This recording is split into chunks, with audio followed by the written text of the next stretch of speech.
അസ്സലാമു അലൈക്കും, നമസ്കാരം. Welcome to Jasna's cooking world. ഇന്നത്തെ റെസിപ്പി ഒരു ചിക്കൻ കട്ട്ലേറ്റിൻ്റെതാണ്. ഒട്ടും തന്നെ പൊടിഞ്ഞു പോവാതെ ഈസി ആയിട്ട് നമുക്ക് ഉണ്ടാക്കിയെടുക്കാൻ പറ്റും. അപ്പോൾ നമുക്കത് എങ്ങനെ ഉണ്ടാക്കുക നോക്കാം. കട്ട്ലേറ്റ് ഉണ്ടാക്കാൻ വേണ്ടിയിട്ട് ഞാൻ 500 ഗ്രാം ചിക്കൻ എടുത്തിട്ടുണ്ട്. എല്ലില്ലാത്ത പീസാണ്. അത് നന്നായിട്ട് ചെറിയ പീസായിട്ട് കട്ട് ചെയ്തിട്ട് കഴുകി വെള്ളം കളഞ്ഞ് വെച്ചിട്ടുള്ളതാണ്. അതിലേക്ക് ഞാൻ 1 ടേബിൾ സ്പൂൺ മുളക് പൊടി ഇട്ട് കൊടുക്കുന്നുണ്ട്. അതുപോലെ 1/2 ടീസ്പൂൺ മഞ്ഞൾപ്പൊടി കൂടെ ഇട്ട് കൊടുക്കാം. ആവശ്യത്തിനുള്ള ഉപ്പ് കൂടെ ഇട്ട് കൊടുക്കുന്നുണ്ട്. ഇനി ഇതെല്ലാം നന്നായിട്ടൊന്നങ്ങോട്ട് മിക്സാക്കി എടുക്കാം. ഇപ്പോൾ ഇത് നന്നായിട്ട് മിക്സാക്കി മസാല പുരട്ടി വെച്ചിട്ടുണ്ട്. ഇനി നമുക്കിത് ഫ്രൈ ചെയ്തെടുക്കണം. അതിന് വേണ്ടിയിട്ട് ഞാനൊരു പാൻ ചൂടാക്കിയിട്ട് അതിലേക്ക് 3 ടേബിൾ സ്പൂൺ വെളിച്ചെണ്ണ ഒഴിച്ച് കൊടുത്തിട്ടുണ്ട്. വെളിച്ചെണ്ണ ചൂടായി വരുമ്പോൾ നമുക്ക് അതിലേക്ക് ചിക്കൻ ഇട്ട് കൊടുക്കാം. വെളിച്ചെണ്ണ ആയാലും കുഴപ്പമില്ല, ഓയിലായാലും കുഴപ്പമില്ല. നമ്മളിത് ഫ്രൈ ആക്കി കട്ട്ലേറ്റ് പൊരിച്ചെടുക്കുക ഓയിലാണ്. അപ്പോൾ മസാല ഞാൻ വെളിച്ചെണ്ണയിലാണ് ഉണ്ടാക്കുന്നത്. അപ്പോൾ ഈ ചിക്കൻ പൊരിച്ച അതേ എണ്ണയിൽ തന്നെയാണ് നമ്മൾ ഉള്ളിയൊക്കെ ഇട്ട് വഴറ്റുന്നത്. അതുകൊണ്ടാണ് ഞാൻ വെളിച്ചെണ്ണ ഒഴിച്ച് കൊടുത്തത്. നമുക്ക് ഈ ചിക്കനെല്ലാം ഇട്ടിട്ട് ഫ്രൈ ആക്കി എടുക്കണം. ഞാൻ മൊത്തം ചിക്കനും ഇട്ട് കൊടുത്തിട്ടുണ്ട്. ചിക്കൻ ഒരു സൈഡ് ആയപ്പോൾ ഞാനതൊന്ന് തിരിച്ചിട്ട് കൊടുത്തിട്ടുണ്ട്. ഇനി 2 സൈഡും നന്നായിട്ട് അങ്ങോട്ട് ഫ്രൈ ചെയ്തെടുക്കാം. ഇപ്പോൾ ചിക്കനൊക്കെ നന്നായിട്ട് ഫ്രൈ ആയി കിട്ടിയിട്ടുണ്ട്. നമുക്കിതെല്ലാം എണ്ണയിൽ നിന്ന് കോരി മാറ്റാം.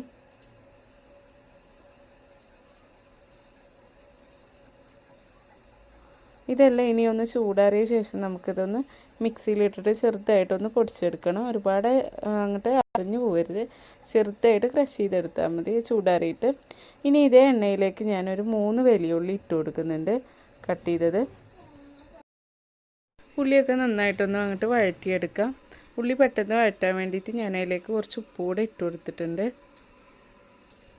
ഉള്ളി വഴറ്റി വരുന്ന സമയം കൊണ്ട് അതിലേക്ക് വേണ്ടിയിട്ട് ഞാനൊരു കുടം വെളുത്തുള്ളി എടുത്തിട്ടുണ്ട്. ഒരു 10-12 വെളുത്തുള്ളി ഉണ്ടാവും. അതുപോലെ ഒരു ചെറിയ കഷ്ണം ഇഞ്ചി തൊലി കളഞ്ഞിട്ട് കട്ട് ചെയ്ത് വെച്ചിട്ടുണ്ട്. 3 പച്ചമുളക് കൂടെ എടുത്തിട്ടുണ്ട്. ഇത് 3ഉം കൂടെ മിക്സിയിലിട്ടിട്ട് ചെറുതായിട്ടൊന്ന് അങ്ങോട്ട് അരച്ചെടുക്കണം. ഈ ഒരു പാകത്തിന് അരച്ചെടുത്താൽ മതി. ഇപ്പോൾ ഉള്ളി ഇത് ഏകദേശം ഒന്ന് വാടി വന്നിട്ടുണ്ട്. ഈ ഒരു പാകമായാൽ മതി, ഒരുപാട് വഴറ്റി പോകണ്ട. ഈ ഒരു പാകമായാൽ മതി. ഇനി ഇതിലേക്ക് നമുക്ക് ഈ എടുത്തു വെച്ച ഇഞ്ചി വെളുത്തുള്ളി പച്ചമുളകിൻ്റെ ഒക്കെ പേസ്റ്റ് ഇട്ട് കൊടുക്കാം. എന്നിട്ട് നന്നായിട്ട് അങ്ങോട്ട് വഴറ്റി കൊടുക്കുക. അതുപോലെ കുറച്ച് കറിവേപ്പില കട്ട് ചെയ്തിട്ട് വേണം ചേർത്ത് കൊടുക്കാനായിട്ട്. അങ്ങനെ ഇട്ട് കൊടുക്കുക. കറിവേപ്പില നമ്മൾ കട്ട് ചെയ്യാതെ ഇട്ടാൽ കട്ട്ലേറ്റ് ഷേപ്പാക്കുന്ന സമയത്ത് അത് ഇല ഇങ്ങനെ പുറത്തേക്കായിട്ട് നിൽക്കും, ഒരു ഷേപ്പാക്കാനായിട്ട് പറ്റില്ല. അപ്പോൾ ഇതുപോലെ ചെറിയ പീസാക്കി കട്ട് ചെയ്തിട്ടാൽ ഉള്ളിയുടെ കൂടെ നന്നായിട്ട് അങ്ങോട്ട് യോജിച്ച് കിട്ടും. ഇനി ഇഞ്ചിയുടെയും വെളുത്തുള്ളിയുടെയും എല്ലാം പച്ചമണം മാറി വരുന്നവരെ നന്നായിട്ട് ഒരു 2-3 മിനിറ്റ് വഴറ്റാം. അതെല്ലാം നന്നായിട്ട് വഴറ്റിയെടുത്തിട്ടുണ്ട്. അതിലേക്ക് ഞാനൊരു 1/2 ടീസ്പൂൺ മഞ്ഞൾപ്പൊടി ഇട്ട് കൊടുത്തിട്ടുണ്ട്. അതുപോലെ തന്നെ 1 ടീസ്പൂൺ ഗരം മസാലപ്പൊടി, പട്ട, കറാമ്പ്, ഏലക്ക, അത് 3ഉം കൂടെ വറുത്ത് പൊടിച്ചതാണ്. അതുപോലെ ഒരു 1/2 ടീസ്പൂൺ കുരുമുളക് പൊടി കൂടെ ഇട്ട് കൊടുത്തിട്ടുണ്ട്. ഇനി പൊടികളെല്ലാം നന്നായിട്ട് അങ്ങോട്ട് ഇളക്കി കൊടുത്ത് ഈ ഉള്ളിയുടെ ഒക്കെ കൂടെ നന്നായിട്ട് മിക്സ് ആക്കിയിട്ട് ഒന്നങ്ങോട്ട് വഴറ്റി കൊടുക്കാം. എന്നിട്ട് ഈ ചിക്കൻ ഒന്ന് ചെറുതായിട്ട് മിക്സിയിലിട്ടിട്ട് ഒന്ന് പൊടിച്ചെടുത്തിട്ട് ഈ ഉള്ളിയുടെ കൂട്ടിലേക്ക് ഇട്ട് കൊടുക്കുക. ഒരുപാട് പൊടിഞ്ഞു പോകണ്ട, ചെറുതായിട്ടൊന്ന് പൊടിച്ചെടുത്താൽ മതി. ഈ ഒരു പാകത്തിനായിട്ട് പൊടിച്ചെടുത്താൽ മതി. ചെറുതായിട്ട് ഇങ്ങനെ കടിക്കാൻ കിട്ടുന്ന രീതിയിൽ അത് മൊത്തത്തിൽ അങ്ങോട്ട് ഇട്ട് കൊടുത്തിട്ട് നന്നായിട്ട് വഴറ്റി കൊടുക്കാം.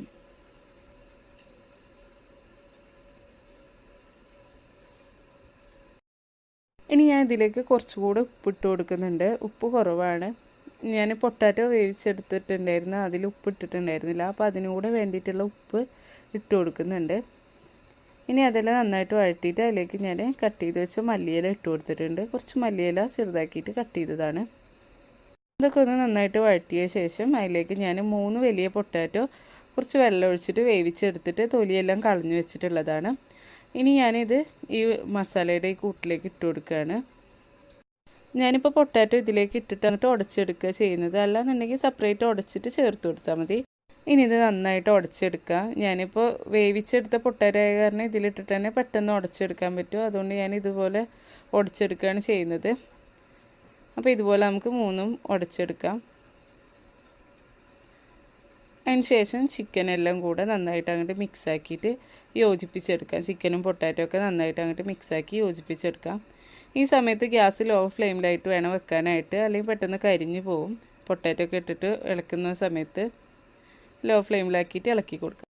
ഇപ്പോൾ ഇതാ കട്ട്ലേറ്റിൻ്റെ കൂട്ടെല്ലാം നന്നായിട്ട് മിക്സ് ആക്കിയിട്ട് റെഡി ആയി കിട്ടിയിട്ടുണ്ട്.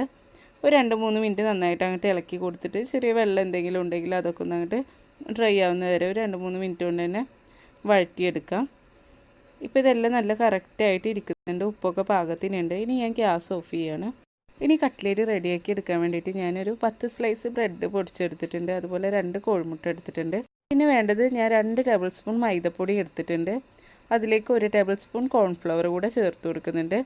ഇത് രണ്ടും നന്നായിട്ട് അങ്ങോട്ട് മിക്സാക്കിയിട്ട് അതിലേക്ക് ഒരു 2-3 ടേബിൾ സ്പൂൺ വെള്ളം ഒഴിച്ചു കൊടുത്തിട്ട് നന്നായിട്ടൊന്ന് കട്ടയില്ലാതെ മിക്സാക്കി എടുക്കണം. ഈ ഒരു പാകത്തിനായിട്ട് ഈ ഒരു തിക്കിൽ വേണം മാവ് ഉണ്ടാക്കി എടുക്കാനായിട്ട്.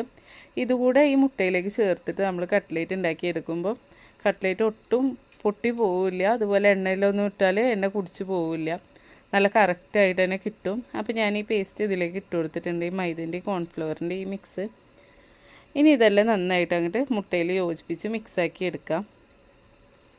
ഇങ്ങനെ ട്രൈ ചെയ്ത് നോക്കട്ടെ, നല്ല കറക്റ്റായിട്ട് കിട്ടും കട്ട്ലേറ്റ്, ഒട്ടും പൊട്ടിപ്പോവാതെ തന്നെ നല്ല കറക്റ്റിന് കിട്ടും.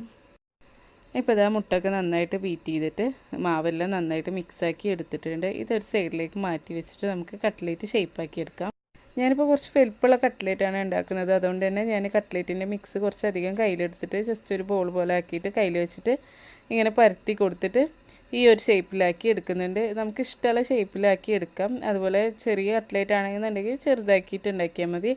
ഞാനിപ്പോൾ കുറച്ച് വലുപ്പത്തിൽ തന്നെയാണ് ഉണ്ടാക്കുന്നത്. അപ്പോൾ ഇതുപോലെ ഇങ്ങനെ ചെയ്തെടുക്കാം. ഞാനിപ്പോൾ ഈ ഷേപ്പിലാക്കി എടുത്തിട്ടുണ്ട്. ഇതുപോലെ നമുക്ക് എല്ലാം ചെയ്തെടുക്കാം. അങ്ങനെ ഞാൻ എല്ലാ കട്ട്ലേറ്റും ഇതാ റെഡിയാക്കി എടുത്തിട്ടുണ്ട്. ഞാൻ കുറച്ച് വലുപ്പത്തിലും ഉണ്ടാക്കിയിട്ടുണ്ട്, അതുപോലെ കുറച്ച് ചെറുതാക്കിയിട്ടും കട്ട്ലേറ്റ് ഉണ്ടാക്കി വെച്ചിട്ടുണ്ട്. ഇനി നമുക്ക് മുട്ടയിൽ മുക്കിയിട്ട് നന്നായിട്ട് അങ്ങോട്ട് മുട്ടയിൽ മുക്കിയെടുത്ത ശേഷം ബ്രെഡ് ക്രംസിലിട്ടിട്ട് നന്നായിട്ട് അങ്ങോട്ട് പൊതിഞ്ഞെടുക്കാം. ബ്രെഡ് ക്രംസിലേക്ക് ഇട്ടിട്ട് നന്നായിട്ട് അതിൻ്റെ മേലേക്കെല്ലാം ബ്രെഡ് ക്രംസ് ആക്കി കൊടുത്തിട്ട് നന്നായിട്ട് ഒന്നാണ്ട് പൊതിഞ്ഞെടുക്കാം. അതിന് ശേഷം കയ്യിൽ വെച്ചിട്ട് ഒന്ന് ഷേപ്പാക്കിയിട്ട് എടുത്താൽ മതി. ഇതുപോലെ അങ്ങനെ ചെയ്തെടുത്തിട്ട് കയ്യിൽ വെച്ചിട്ട് ഒന്ന് ഷേപ്പാക്കി എടുത്താൽ മതി. അങ്ങനെ എല്ലാ കട്ട്ലേറ്റും മുട്ടയിൽ മുക്കി ബ്രെഡ് ക്രംസിൽ പൊതിഞ്ഞ് വെച്ചിട്ടുണ്ട്. ഇനി നമുക്കിത് ഓയിൽ ഒഴിച്ച് ഫ്രൈ ചെയ്തെടുക്കാം. കട്ട്ലേറ്റ് പൊരിച്ചെടുക്കാൻ വേണ്ടിയിട്ട് ഞാനൊരു പാൻ ചൂടാക്കിയിട്ട് അതിലേക്ക് കുറച്ച് സൺഫ്ലവർ ഓയിൽ ഒഴിച്ചു കൊടുത്തിട്ടുണ്ട്. ആ ചൂടായി വരുമ്പോൾ നമുക്ക് അതിലേക്ക് കട്ട്ലേറ്റ് ഇട്ട് കൊടുക്കുക. കട്ട്ലേറ്റൊക്കെ ഫ്രൈ ചെയ്തെടുക്കുന്ന സമയത്ത് ഹൈ ഫ്ലെയിം ആക്കും ചെയ്യരുത്, അതുപോലെ ലോ ഫ്ലെയിമിൽ വെക്കരുത്. ലോ ഫ്ലെയിമിൽ വെച്ചാൽ കട്ട്ലേറ്റിൽ എണ്ണ കയറും, ഹൈ ഫ്ലെയിമിലായാലും പെട്ടെന്ന് കരിഞ്ഞു പോകും. അപ്പോൾ ഒരു മീഡിയം ഫ്ലെയിമിലിട്ടിട്ട് വേണം ഫ്രൈ ചെയ്തെടുക്കാൻ വേണ്ടിയിട്ട്. അപ്പോൾ ഞാനിപ്പോൾ ഇതൊരു മീഡിയം ഫ്ലെയിമിലിട്ടിട്ട് കട്ട്ലേറ്റ് അതിലേക്ക് ഇട്ട് കൊടുത്തിട്ടുണ്ട്. ഇനി ഇതൊരു സൈഡായി വരുമ്പോൾ നമുക്കിതൊന്ന് തിരിച്ചിട്ട് കൊടുക്കാം. ഇതൊട്ടും പൊട്ടി പോവില്ല, കാരണം നമ്മൾ മൈദയും കോൺഫ്ലവറൊക്കെ ചേർത്താൽ മിക്സ് കൂടെ ചേർത്ത് കൊടുത്ത കാരണം ഒട്ടും പൊട്ടി പോവില്ല കട്ട്ലേറ്റ്. അതുപോലെ എണ്ണ തീരെ കുടിക്കില്ല ഇങ്ങനെ ചെയ്താൽ. അപ്പോൾ ഞാനിതെല്ലാം ഒന്ന് മറിച്ചിട്ട് കൊടുക്കുന്നുണ്ട്. അപ്പോൾ ഈ രീതിയിൽ മൈദയും കോൺഫ്ലവറൊന്നും ചേർത്തിട്ട് ഉണ്ടാക്കിയിട്ടില്ലെങ്കിൽ ഒന്ന് ഉണ്ടാക്കി നോക്കി നോക്കുക, നല്ല കറക്റ്റായിട്ട് വരും കട്ട്ലേറ്റ്. അപ്പോൾ ഞാനിപ്പോൾ ഇത് തിരിച്ചിട്ട് കൊടുത്തിട്ടുണ്ട്. എന്നിട്ട് മീഡിയം ഫ്ലെയിമിൽ വെച്ചിട്ട് ഒരു 2-3 മിനിറ്റ് കൊണ്ട് തന്നെ ഇത് റെഡിയായി കിട്ടും.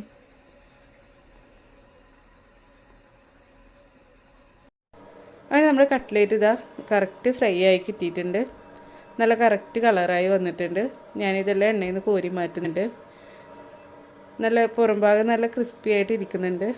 അപ്പോൾ ഇതുപോലെ തന്നെ നമുക്ക് ബാക്കിയുള്ള കട്ട്ലേറ്റ് കൂടെ ഫ്രൈ ചെയ്തെടുക്കാം. അങ്ങനെ ഞാൻ എല്ലാ കട്ട്ലേറ്റും ഫ്രൈ ചെയ്തെടുത്തിട്ടുണ്ട്. അപ്പോൾ നിങ്ങൾ ഈ രീതിയിൽ ഉണ്ടാക്കിയിട്ടില്ലെങ്കിൽ ഒന്ന് ഉണ്ടാക്കി നോക്കുക. അതുപോലെ വീഡിയോ ഇഷ്ടമാണെങ്കിൽ ലൈക്ക് ചെയ്യുക, ഷെയർ ചെയ്യുക, സബ്സ്ക്രൈബ് ചെയ്യാത്തവരാണെങ്കിൽ സബ്സ്ക്രൈബും കൂടെ ചെയ്യുക.